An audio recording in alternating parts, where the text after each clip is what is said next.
What if I told you that money has ears, and it listens for the voice of faith?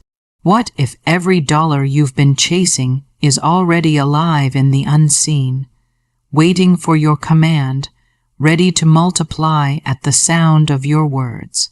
And what if the shift you've been praying for, freedom from debt, overflow instead of lack, joy instead of stress, is not years away, but one spoken verse away?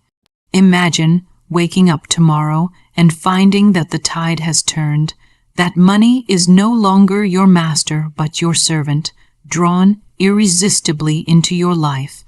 Today, I'm going to show you the divine words that open the gates of supply and set wealth running after you.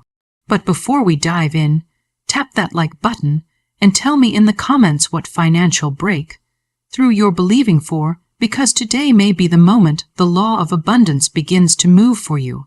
The spoken word is not a mere vibration of sound, nor is it just a collection of letters strung together. Words are invisible forces, clothed in the garments of sound, carrying within them the seed of creation. Every time one opens the lips and utters a phrase, that phrase becomes a command to the unseen. It goes forth into the atmosphere, charged with energy, and returns to its speaker multiplied. This is the great mystery that has been hidden in plain sight. The tongue holds the keys to life, wealth, and freedom, as well as to limitation, poverty, and bondage. The universe is not moved by idle thoughts alone, but by thoughts clothed in words. Words are containers. They hold faith or they hold fear. They hold abundance or they hold lack. They hold healing or they hold sickness. When a word is spoken with conviction, it imprints itself upon the invisible substance from which all things are formed, and that substance must, by divine law, bring forth after its kind. Just as a seed placed in fertile soil must sprout, so does a spoken word, charged with belief, bring forth fruit in the outer world. Consider for a moment how often people curse their own finances without even realizing it. They say, "I can't afford it," or "money never stays with me," or "times are hard." These are not mere statements. They are decrees, and each decree becomes a law unto itself. The more these words are spoken, the more deeply they carve pathways in the unseen, and the more faithfully reality must obey. Lack repeats itself not because it must, but because it has been continually commanded to do so by the spoken word. Yet just as words can curse, they can also bless. Just as words can bind, they can also set free. The same mouth that utters lack can utter abundance. The same voice that commands failure can command success. It is never too late to shift the decree. The tongue may turn like the rudder of a great ship, and once it is turned, the ship of one's life must change its course. This is the first law of prosperity. Speak what you wish to see, and refuse to speak what you do not wish to see. When one speaks words of plenty, wealth, and multiplication, those words awaken divine currents that rush to fulfill themselves. Speak of overflowing supply and unseen channels open.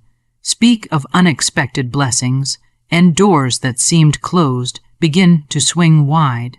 Speak of money coming freely and easily, and the channels of circulation will rise up from places unknown. For speech is never idle, it is law, it is decree, it is creation in motion. This is why the scriptures declare that life and death are in the power of the tongue. To speak is to create life or to release death, and the wise soul guards the tongue with vigilance, allowing only those words that build, bless, and multiply.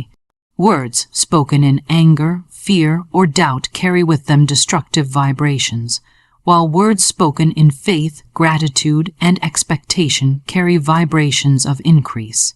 If one would only take a single verse of prosperity and speak it daily with conviction, the atmosphere around them would begin to change. Their thoughts would align with abundance, their heart would grow expectant, and circumstances would rearrange themselves to mirror the decree. Many believe that silent wishing is enough, but silent wishing does not hold the same creative potency as the spoken word. The vibration of sound carries the force of manifestation.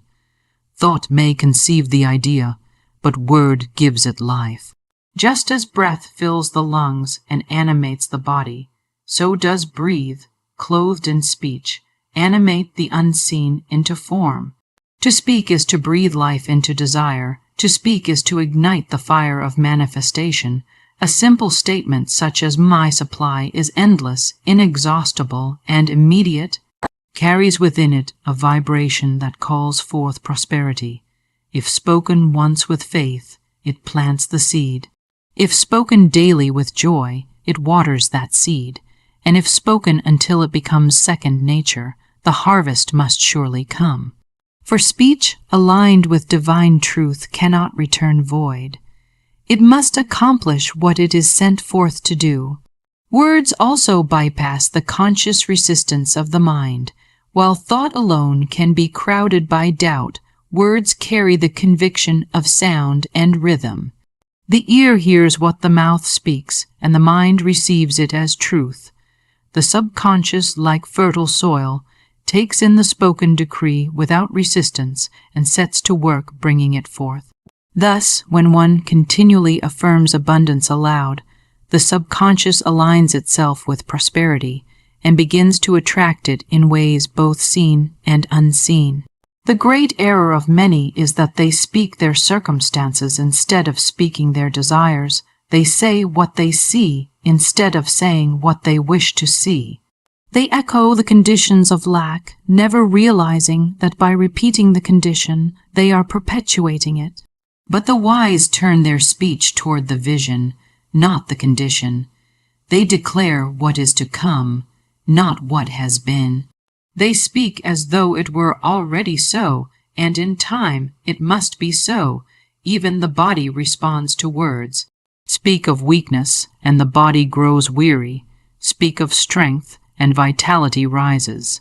In the same way, finances respond to speech. Speak of poverty, and opportunities close. Speak of wealth, and channels of supply unfold.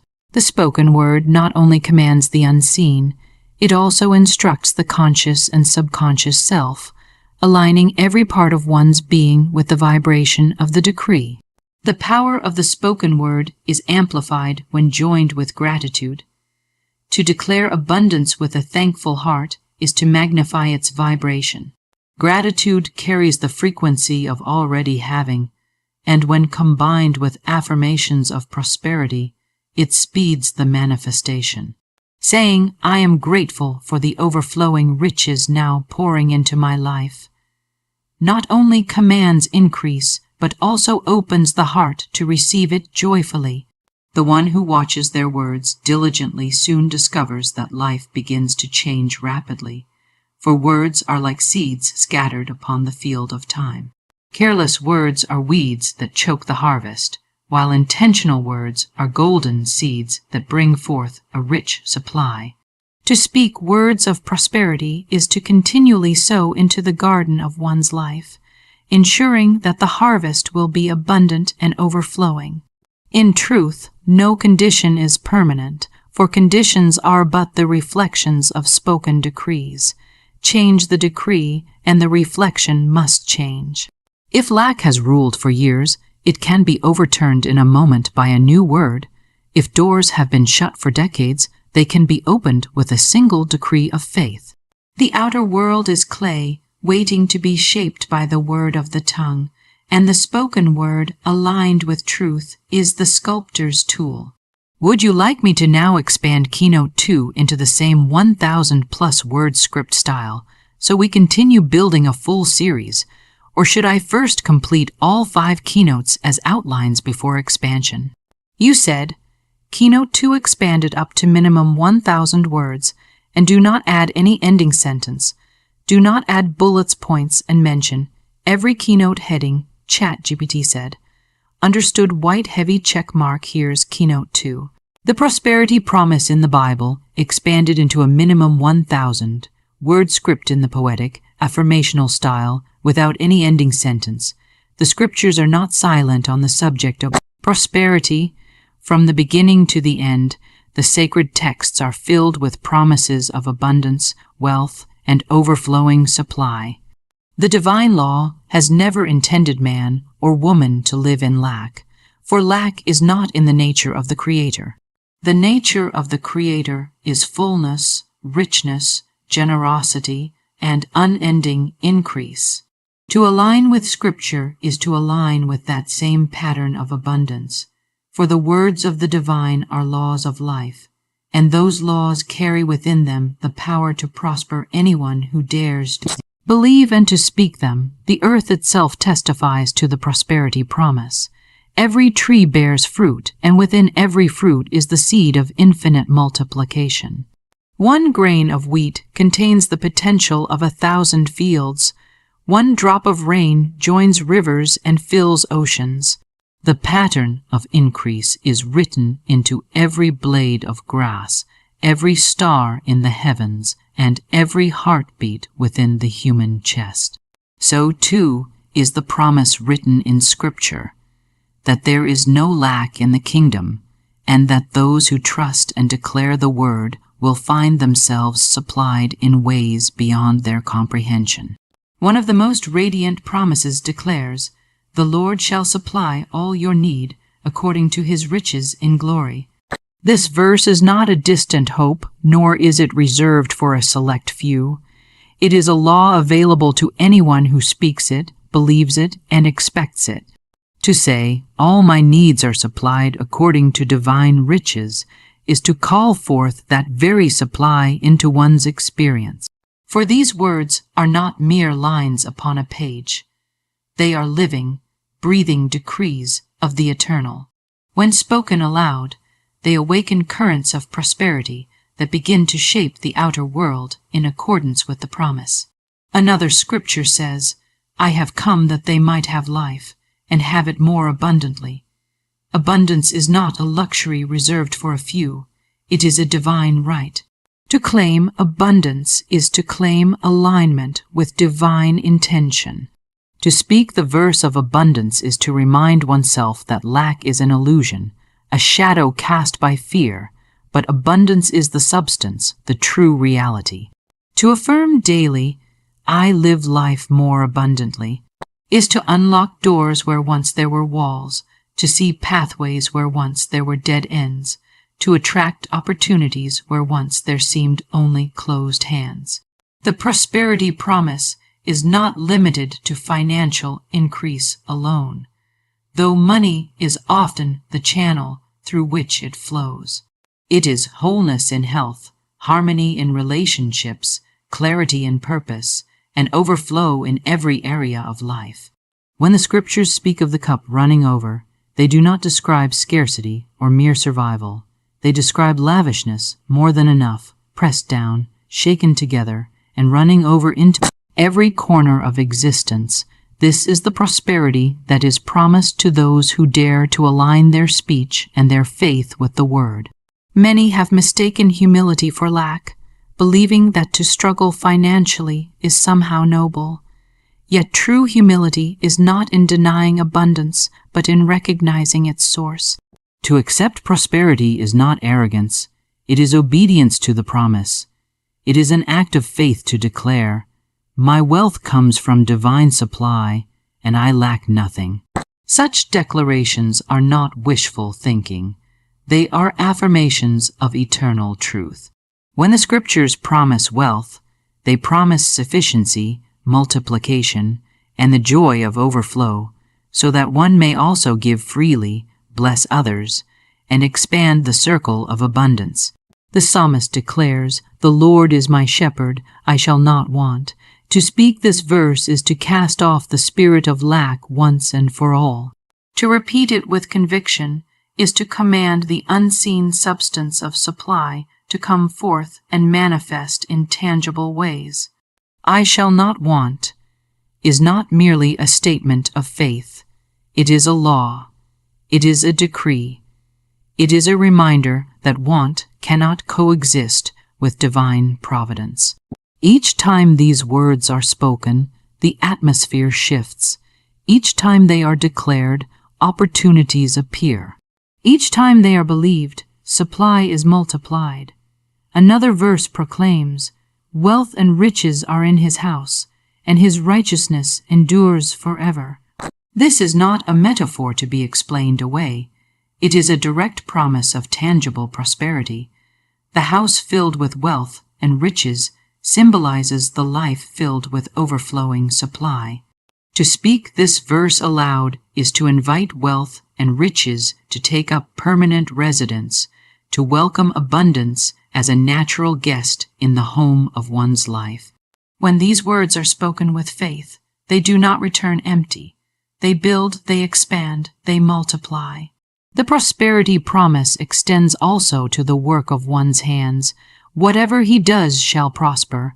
These words affirm that every endeavor undertaken in alignment with truth will bring forth fruit. The project, the business, the idea, the talent, all prosper when spoken over with this decree.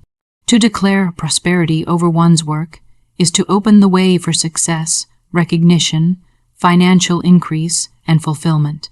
When one speaks prosperity into action, every detail begins to align to ensure the outcome is blessed. Too many live as if the prosperity promises are far away, hidden in the future, or inaccessible. Yet the word declares that the promise is near, even in the mouth. It is the spoken decree that unlocks it. It is not enough to read silently. One must give voice to the words, for in the speaking lies the creation. To declare, "I shall not want," is to build the reality of sufficiency. To speak, "My cup runneth over," is to construct the atmosphere of overflow. To affirm, "All my needs are supplied," is to ignite the current of supply that knows no limit. The prosperity promise in the scriptures is not fragile. It does not weaken with time, nor does it waver with circumstance. It is as powerful today as when it was first declared. Circumstances may shift, economies may rise and fall, but the eternal word remains unshaken. To anchor oneself in the spoken scripture is to stand on bedrock when the storms of life rage. Lack may roar like a lion, but it crumbles at the decree of abundance. Debt may press like a heavy weight, but it lifts at the command of sufficiency. Fear may whisper of scarcity, but it flees when the voice declares prosperity. Each time one speaks a prosperity promise, the unseen responds. Angels of provision are dispatched. Opportunities hidden in plain sight begin to emerge. Resources long delayed begin to arrive. Channels blocked by doubt are cleared. The spiritual law of circulation begins to move, ensuring that what has been spoken will not return void. It must accomplish that which it was sent to accomplish. The prosperity promise, spoken with faith, is never denied. Fear is the great thief of prosperity. It crouches at the door of the mind, whispering of lack, of limitation, of danger lurking in the shadows. Fear paints pictures of unpaid bills, empty cupboards, closed doors, and futures filled with uncertainty. It binds the imagination and enslaves the tongue, causing one to speak words of defeat and declare decrees of scarcity. Fear shuts the channel of supply as surely as a locked gate shuts out a stream. Yet faith is the key that opens the gate again, allowing abundance to flow freely and without hindrance. Faith and fear cannot occupy the same space. Where one is, the other must flee. When fear grips the heart, faith retreats. When faith takes its rightful place, fear dissolves like mist before the rising sun. The scriptures speak again and again, "Fear not." This is not a gentle suggestion but a command, for fear is destructive, while faith is creative. Fear destroys supply, but faith multiplies it. Fear drains, but faith replenishes. Fear closes doors, but faith throws them wide open. Every man and woman lives either under the dominion of fear or the dominion of faith. Those who live under fear speak constantly of what they dread. They say, "I never have enough," or "the bills are piling higher," or "what if I lose my job?"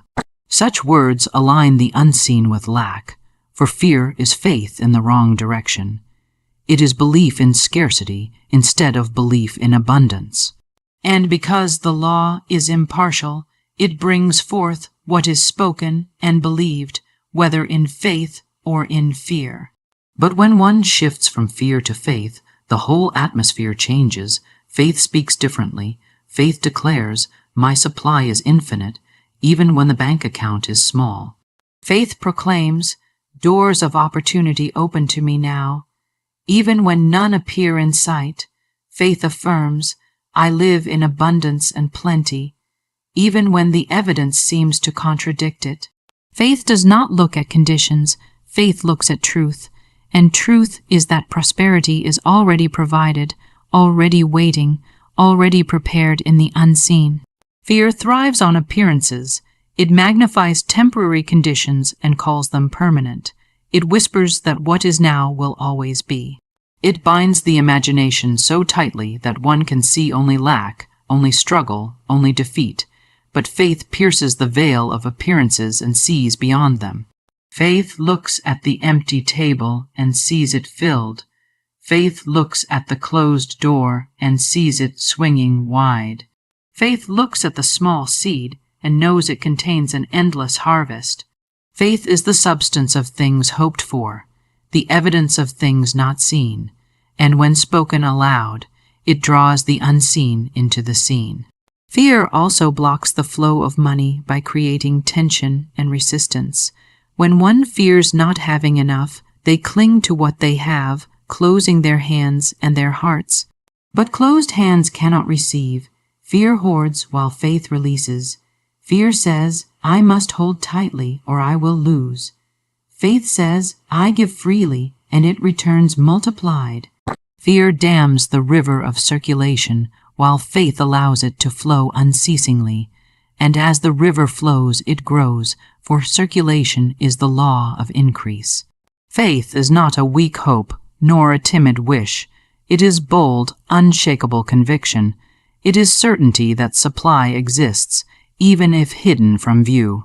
It is the assurance that divine law is working, even when conditions appear unchanged. Faith speaks with authority, not as one begging, but as one commanding. It declares prosperity as though it were already here, for in truth it is already here, waiting only to be spoken into visibility. The person who chooses faith over fear becomes magnetic to prosperity. Doors open where none existed. Helpers arrive unexpectedly. Resources appear through channels unimagined. Ideas flash into the mind with brilliance, showing the way to abundance. Faith draws supply as surely as a magnet draws iron. It attracts, multiplies, and sustains. Fear repels, shrinks, and dissipates. This is why choosing faith is not optional for the one who seeks prosperity. It is the foundation upon which prosperity is built. Every time fear arises, it must be replaced immediately with a word of faith. If fear whispers, "You will not have enough," respond aloud, "All my needs are met in full supply." If fear says, "You may lose what you have," answer with, "My wealth is secure and ever increasing." If fear taunts, there is no way out. Declare, "Infinite intelligence opens the perfect way for me now." Words of faith dismantle fear, for fear cannot withstand the vibration of truth spoken with authority. Even the body feels the difference between fear and faith. Fear tightens the chest, quickens the breath, and weighs down the heart. Faith lifts the shoulders, steadies the breath, and brings peace to the soul. Fear contracts, faith expands. Fear weakens, faith strengthens. Fear destroys sleep, while faith brings rest. To live in faith is to live in harmony with the divine current, and harmony always brings increase. Faith is not blind, it is visionary. It sees beyond appearances into the realm of reality. The eyes may see lack, but faith sees supply. The ears may hear of trouble, but faith hears the voice of abundance. The hands may touch emptiness, but faith feels fullness. And because faith sees, hears, and feels abundance, it calls it forth into being. To live in faith is to live in the reality of prosperity before it is visible, knowing that what is believed and spoken must surely appear. Fear often disguises itself as caution, as reason, as practicality. It says, be realistic, times are hard, you must prepare for loss. But faith answers, I live in divine substance, which cannot fail. My prosperity is not limited by times, seasons, or circumstances. My source is eternal, unchanging, and unlimited. Faith does not deny facts. It transcends them. Facts may declare shortage, but faith declares overflow. Facts may show debt, but faith proclaims freedom. Facts may cry of impossibility, but faith sings of possibility. And in the end, faith prevails, for faith is aligned with truth. The scriptures resound with commands to choose faith over fear. Again and again, the word says, do not be afraid, and only believe. Fear is always cast out by perfect love, and love is the root of faith. To trust in divine love is to know that one cannot be forsaken, cannot be left in lack, cannot be abandoned to poverty. Love provides, love multiplies, love ensures supply in overflowing measure. Faith rests in that love, confident that abundance is not only possible but certain. When fear comes knocking, it must not be allowed to enter. Answer with words of faith, and the door will remain closed to its lies. When the heart quivers with doubt, speak boldly the promises of supply. When appearances shout of lack, declare loudly the truth of abundance. Each word of faith spoken aloud strengthens the fortress of prosperity and dismantles the stronghold of fear. Prayer is not always a plea whispered in the dark, nor is it always a silent hope carried in the heart. True prayer is the alignment of word and faith, the declaration of divine truth spoken aloud with authority. Affirmations are prayer in its most dynamic form, for they are not words of begging or longing, but words of certainty and command. They do not reach toward the heavens in desperation. They bring heaven into earth by decree.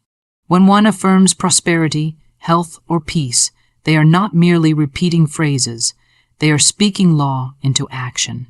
The unseen substance of the universe is obedient to the spoken word. It hears the decree, it stirs with power, and it begins to shape itself into visible form. Every affirmation is a prayer in motion, a living force sent forth to accomplish its mission. The lips speak, the breath carries the sound, the atmosphere receives it, and the invisible responds with exact precision. There is a vast difference between a weak repetition and a living affirmation. Repetition is mechanical, lifeless, and filled with doubt. But affirmation is alive with conviction, spoken as though it were already accomplished. One who says, I am wealthy, I am supplied, I am free, without wavering, sends forth a vibration that rearranges conditions. The words go out clothed in faith and return clothed in demonstration. Affirmations are not empty sounds. They are commands dressed in faith. To affirm is to claim one's divine inheritance. It is to take hold of the promise and refuse to let go. It is to stand upon eternal law and declare it into the present moment. When one says, I live in abundance, they are not hoping for a better day. They are stating the reality of spiritual law. Abundance already exists in the unseen. The affirmation simply calls it into form, like a key unlocking a treasure chest already filled. Every great prayer in Scripture carries the rhythm of affirmation.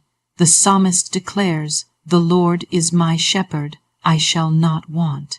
This is not a petition for supply, it is an affirmation of supply.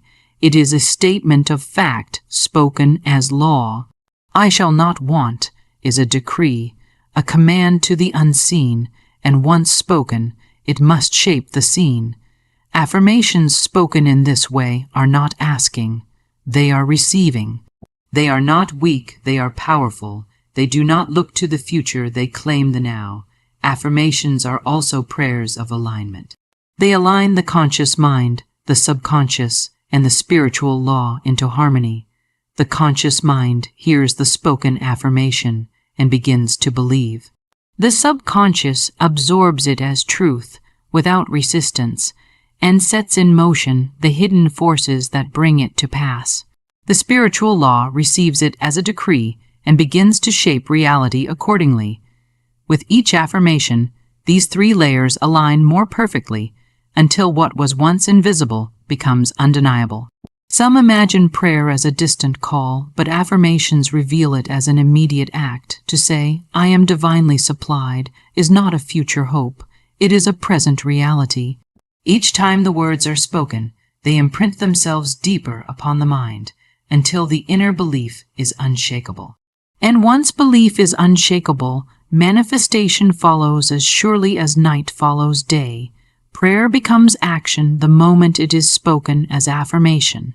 Affirmations also protect the mind against the intrusion of fear and doubt. When the tongue is busy declaring truth, it leaves no room for lies. When the ear hears the voice speak abundance, it cannot also listen to the whispers of lack. Affirmations fill the atmosphere with such strength of vibration that the lesser thoughts of fear dissolve before they can take root. Each affirmation is a shield, each decree a sword, each spoken truth a fortress around the soul. The greatest mistake people make is treating affirmations as though they were rituals or formulas, repeating them without belief, like parrots reciting lines. But true affirmations must be felt as well as spoken. They must carry the fire of conviction. The heart must throb with their rhythm. The imagination must see them as real. The soul must rest in their certainty. Spoken in this way, affirmations are irresistible. They go forth charged with energy that cannot fail. To affirm prosperity is to declare law over finances. To say, "Money comes to me freely, easily, and abundantly," is to set in motion channels of circulation that may have been blocked for years. To affirm health is to speak life into the body, commanding every cell to respond. To affirm peace is to still the storm within, commanding harmony where once there was chaos. Affirmations are not wishes, they are orders issued to the unseen, which must obey the authority of the spoken word. Affirmations also shift the very identity of the speaker. Every word spoken aloud is heard not only by the unseen, but by the self. When one continually affirms wealth, health, strength, and freedom, the subconscious adopts this as identity. "I am prosperous" becomes more than a statement. It becomes the truth of who one is. And once identity is transformed, outer life reshapes itself to reflect the inner belief. Affirmations act as the bridge between prayer and manifestation. They are the action step, the tangible way of embodying faith. Without affirmation, prayer may remain as silent desire, but with affirmation, prayer becomes movement, energy, vibration, command. Each spoken phrase is a step upon the bridge, moving one closer to the visible demonstration of the unseen truth. There is a rhythm to effective affirmation. It is not strained or desperate. It is steady, calm, confident. It is not shouted in fear. It is spoken in quiet authority. The rhythm of affirmation is the rhythm of truth, and truth does not need to beg, it simply declares. Just as the sun does not strain to rise but simply rises, so does the voice of affirmation not strain but simply declare, and in the declaration, manifestation is certain. Affirmations are also acts of gratitude.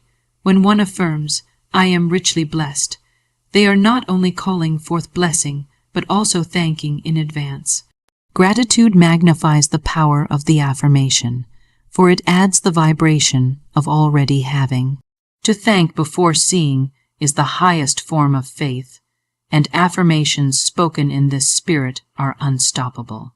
They carry the energy of completion, the certainty of possession, and thus they hasten the arrival of the visible blessing. In the silence of the mind, doubts may rise. In the stillness of thought, fears may whisper. But when the tongue speaks affirmations, those doubts and fears are drowned out by the rhythm of truth. Affirmations take the place of inner conflict, replacing it with harmony. They transform wandering thoughts into focused declarations. They take vague desire and shape it into precise decree. They are prayer sharpened into a sword, ready to cut through the veils of illusion. Affirmations are not limited by time. A single phrase spoken with conviction carries power beyond imagination. It may return instantly, or it may gather unseen resources for weeks or months before appearing, but it always returns, for the law of the spoken word is eternal. Each affirmation lives on, moving through the invisible, rearranging conditions until the demonstration is complete. Nothing is lost, nothing is wasted. Every word of truth spoken in faith remains alive, working toward its fulfillment. Change does not begin in the outer world, though that is where most people look first. They gaze at their bank accounts, their jobs, their circumstances, and wait for the evidence of transformation to appear there. But true change begins within, in the silent chambers of thought, in the hidden corridors of belief, in the spoken word charged with faith. The unseen is always the birthplace of the seen. Every overnight shift, every sudden breakthrough, every miracle of multiplication begins within the soul long before it is recorded on a ledger or seen in the hand. When one begins to speak words of abundance with conviction, the first thing that changes is not the circumstance, but the atmosphere of the mind. Fear loosens its grip, and expectancy takes its place. Where the heart once felt heavy, it begins to feel light. Where thoughts once spiraled into doubt, they begin to spiral upward into possibility. This inner shift is the signal that the outer must follow. For the law is clear, as within, so without. The outer cannot remain unchanged when the inner has been transformed. It may appear to others as though wealth appeared suddenly, as though opportunity arrived overnight, as though doors swung open in a single moment. But the truth is that the moment of change began the instant a new word was spoken and believed. The seed of prosperity was planted within, and in due time it pushed through into visibility. The soil of the mind was tilled by affirmation, watered by faith, and guarded against weeds of fear, until the harvest sprang forth seemingly all at once. Overnight shifts are not accidents. They are demonstrations of inner law. The unseen responds immediately, though the outer may take time to rearrange. Yet often the shift within is so complete that the outer rearrangement seems to happen in an instant. One day the cupboard is bare, and the next it is full. One day the job seems stagnant, and the next promotion or opportunity appears. One day the bills weigh heavy, and the next unexpected money arrives. Such sudden changes are only reflections of the inner decree that has been established and held without wavering. The inner world is the workshop where all prosperity is shaped. Words spoken in faith are the tools, thoughts aligned with abundance are the blueprints, and imagination charged with expectancy is the architect. When this inner workshop is alive with activity, the outer world cannot help but show forth its designs. What appears as sudden wealth is only the unveiling of what has been built within all along. The moment one truly believes and affirms, a shift takes place in the unseen. It is immediate, though it may not yet be visible. The atmosphere grows charged with expectancy. Invisible channels begin to open. People, opportunities, and resources start to align. Like a great play already written, the actors begin to take their places, the stage is set, and the curtain rises at the appointed moment. To the eye it seems instantaneous, but to the law it was inevitable from the first decree. Overnight change is the fruit of unwavering alignment. If one spends years speaking words of lack, then decides at last to declare abundance with conviction, the shift may come so suddenly that it feels miraculous. But the miracle is simply the speed of alignment. The mind that once resisted is now surrendered. The heart that once doubted is now certain. The tongue that once cursed is now blessing. And when all parts align, the outer must yield without delay. The unseen substance of the universe is always ready, always waiting, always listening. It does not grow weary, nor does it withhold. The moment faith speaks, it responds. The moment conviction is felt, it obeys. The moment gratitude is expressed, it multiplies. The speed of manifestation is not determined by the generosity of the divine, for the divine is endlessly generous. It is determined by the readiness of the inner self. When the inner is ready, the outer responds overnight. Consider the candle in a dark room. For hours the room may be in shadow, and one may stumble about in the gloom. But the instant the flame is lit, the room is illuminated, the darkness does not resist, it flees at once. So it is with inner light. The moment one ignites faith with the spoken word, the darkness of lack vanishes, and abundance shines forth. It may feel as though wealth has appeared overnight, but it was simply the light of truth illuminating what was always present. The inner shift also alters perception. When one speaks abundance, opportunities once overlooked become visible. The mind, now tuned to prosperity, sees doors where it once saw walls. The heart, now expectant, recognizes blessings that were already near. The eyes, once blinded by fear, begin to discern channels of increase. What seems like a sudden inflow of wealth is often the sudden recognition of opportunities that were there all along, waiting for eyes of faith to see them. Faith is the substance of overnight change, and affirmation is its voice. Each time one declares, "I am divinely supplied," the inner substance responds. Each time one speaks, "Wealth flows to me freely and abundantly," the atmosphere shifts. Each time one affirms, "Unexpected channels open to me now," invisible doors begin to move on their hinges. The inner world takes these decrees as law, and when the law is established, the outer must rearrange itself to match. Gratitude quickens the process, for gratitude is the language of already having. When one gives thanks in advance, the inner shift is complete. Gratitude says, "It is done," and the law responds by revealing it. This is why gratitude is the companion of affirmation. To say, "I am grateful for the riches now flowing into my life," is to place oneself in the vibration of already receiving. And once that vibration is held, the demonstration often appears suddenly, without warning, as though overnight. The truth is that time has little power over spiritual law. What seems slow to the human mind is immediate to the divine. The unseen does not struggle or delay. It responds at once. The only delay lies in human belief, in lingering fear, in wavering speech. But when these are cast aside and the inner decree is firm, the manifestation comes with speed. It appears like the dawn, sudden, unstoppable, and complete. Overnight shifts do not mean that wealth must trickle in slowly. It may come in great floods. A debt may be erased in a day. A fortune may arrive in an unexpected inheritance. A job may be offered without seeking. A door may open that leads to prosperity beyond imagination.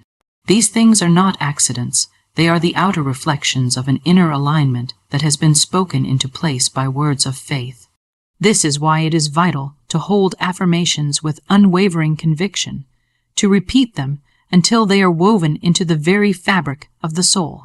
For once the inner world is saturated with abundance, the outer must yield, and when it yields, it often yields swiftly, dramatically, and undeniably. What appears to the world as sudden prosperity is in truth the harvest of inner faith, spoken aloud until it took root and bore fruit. The words you speak are seeds, and every seed contains a harvest. The verse of abundance is not merely to be read, but to be declared with faith, for the spoken word is the instrument of creation. Fear may whisper lack, but faith speaks supply. Doubt may linger at the door, but affirmation opens the gates wide. When you align your tongue, your thoughts, and your heart with the promises of divine provision, the shift begins within, and what begins within cannot be stopped from appearing without. To the world it may look like a sudden miracle, but you will know that the law was set in motion the moment you dared to speak. Speak the word of life, speak the word of wealth, speak the word of plenty, and watch as your finances multiply in ways beyond your imagination.